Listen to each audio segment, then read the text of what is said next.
As mãos que seguravam a caneta não foram feitas para aquele ofício. Eram mapas de terra e tempo, com sulcos profundos cavados por décadas de enxada, arado e colheita. A pele grossa e queimada pelo sol impiedoso protestava contra o toque liso do plástico. Um tremor percorria os dedos nodosos, não de velhice, mas do peso da decisão. Aquela assinatura, hesitante e mal desenhada, era mais do que tinta no papel. Era um pacto de sangue com o futuro, uma sentença de si mesmo em nome de outro. Era a hipoteca da fazenda, a terra que vira seu pai nascer e seu avô ser enterrado. Cada hectare, cada árvore, cada grão de poeira estava agora a serviço de um sonho que não era seu. Ele assinou. Um suspiro escapou de seus pulmões, um som que era ao mesmo tempo alívio e agonia. Com a mão livre, a outra mão, a que entendia de sementes e não de contratos, ele pegou a fotografia gasta que descansava sobre a mesa de madeira rústica. A imagem, desbotada pelo tempo e pelo toque constante de seus dedos, mostrava um menino de sorriso banguela abraçado a um filhote de cachorro. O futuro advogado, o doutor, a sua redenção. Um sorriso cansado, mas imensamente orgulhoso, iluminou seu rosto enrugado. Aquele pedaço de papel que ele acabara de assinar não era uma perda, era um investimento, o mais sagrado de todos. Ele estava plantando seu filho na cidade grande, e a colheita, ele tinha certeza, seria gloriosa. Anos se passaram, cada um marcado por mais sulcos em seu rosto e mais calos em suas mãos. O dinheiro da terra, suado e sangrado, transformou-se em mensalidades, livros caros e um apartamento limpo longe do cheiro de esterco. E então o grande dia chegou, o dia da colheita. Ele sentou-se na plateia do auditório da universidade, um rochedo rústico em meio a um mar de joias polidas e tecidos finos. Suas roupas, as melhores que tinha, eram simples, limpas, mas visivelmente gastas. Ele se sentia um estranho, um dialeto antigo em uma conversa moderna, mas seu coração transbordava. Quando o nome do filho foi chamado, um trovão de orgulho ecoou em seu peito. As lágrimas que rolaram por seu rosto não eram salgadas, eram doces, irrigando a semente que ele havia plantado com tanto sacrifício. Ali estava ele, seu menino, envolto em uma beca preta, um homem feito, um vencedor. Seus olhos se cruzaram por um instante fugaz. O pai abriu um sorriso largo, acenando discretamente com a cabeça. Mas o filho, o doutor, não sorriu de volta. Em seus olhos, o pai viu não o reflexo do seu orgulho, mas o brilho gélido da vergonha. O jovem desviou o olhar rapidamente, como se o rosto do pai fosse um sol forte demais, uma acusação. Ele se virou para um grupo de amigos impecavelmente vestidos, cujos sorrisos discretos se transformaram em cochichos maliciosos ao avistarem o velho agricultor na multidão. O pai sentiu o peso daqueles olhares, a zombaria silenciosa. Viu seu filho rir com eles, uma risada que não alcançava os olhos. A beca que ele pagara com seu suor agora servia de barreira, separando dois mundos. E pela primeira vez, o velho sentiu o gosto amargo do solo que vendera, não como sacrifício, mas como um erro, a celebração do filho para a qual ele dera tudo. Não o incluía. O sol castigava a terra seca. O pai, com o corpo encurvado e a camisa encharcada de suor, afundava a enxada no solo com a força que lhe restava. Era menos do que antes, mas era tudo o que ele tinha. O barulho de pneus na estrada de terra o fez parar. Um carro de luxo, preto e brilhante como um besouro exótico, avançou lentamente, levantando uma nuvem de poeira que parecia desdenhar da paisagem.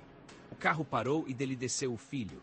Ele não usava mais a beca, mas um terno cinza cortado com uma precisão cirúrgica. Os sapatos italianos, espelhados, pisaram com cuidado para não se sujarem na terra que um dia fora seu playground. Não houve abraço, não houve um aperto de mão. O filho estendeu um envelope branco, grande e oficial. Seus movimentos eram econômicos, seu rosto uma máscara de neutralidade profissional. O pai, limpando as mãos sujas na calça, pegou o envelope. Seus dedos grossos lutaram para rasgar o papel. Dentro havia um documento cheio de palavras que ele não compreendia, termos legais que soavam como uma língua estrangeira e hostil. Ele olhou para o filho, a confusão estampada em seu rosto como um mapa de dor. O jovem então explicou, com a voz monocórdica de quem lê um relatório de negócios, que aquele era o aviso final, a notificação de despejo. A propriedade e a garantia daquele empréstimo feito anos atrás estava sendo executada. O dinheiro, ele esclareceu sem qualquer inflexão de remorso, era necessário para financiar a expansão de seu novo e promissor escritório de advocacia. O pai não conseguia falar, o ar lhe faltava. A enxada caiu de sua mão, o som metálico contra as pedras ecoando o estilhaçar de seu coração. A sala do tribunal era fria e impessoal. O mármore polido e a madeira escura pareciam absorver todo o calor humano, deixando para trás apenas a lógica gélida da lei. O pai estava sozinho em um banco, sem advogado, pois como poderia pagar por um, ele se levantou quando chamado, o corpo trêmulo, e tentou explicar. Sua voz, acostumada a gritar contra o vento no campo, era agora um sussurro frágil naquele espaço cavernoso. Ele falou de amor, de promessas feitas sob o céu estrelado, de um pacto familiar que transcendia qualquer contrato. Do outro lado, impecável em seu terno, estava o filho. Agindo como seu próprio advogado, ele era a personificação da calma e do controle. A cada frase emocionada do pai, ele se levantava. Com uma polidez cruel, ele interrompia. Ele dizia ao juiz que a declaração do pai era irrelevante, um mero apelo emocional sem base legal. Ele afirmava que as lembranças de infância eram inadmissíveis como prova. Ele usava a lei, a mesma lei que o pai lhe dera as ferramentas para dominar, como um bisturi para dissecar e descartar cada palavra do velho. O juiz, um homem de rosto cansado, olhava para os papéis. A lei era clara. O contrato era válido. A dívida não fora paga. A execução era legal. O pai olhava para o filho, buscando um vislumbre, um resquício do menino da fotografia. Mas não havia nada. Apenas um estranho com seu sangue, um predador que ele mesmo criara e alimentara. A cada objeção, a cada termo técnico lançado como uma pedra, o pai se sentia menor, mais invisível.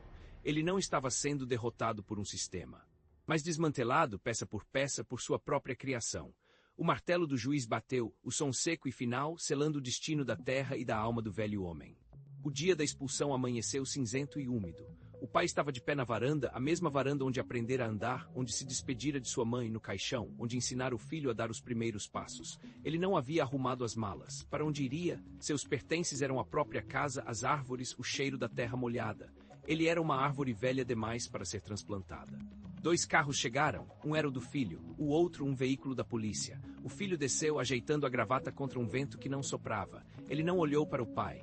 Ele se dirigiu aos policiais e, com um gesto de cabeça, apontou para a figura na varanda como se fosse um invasor.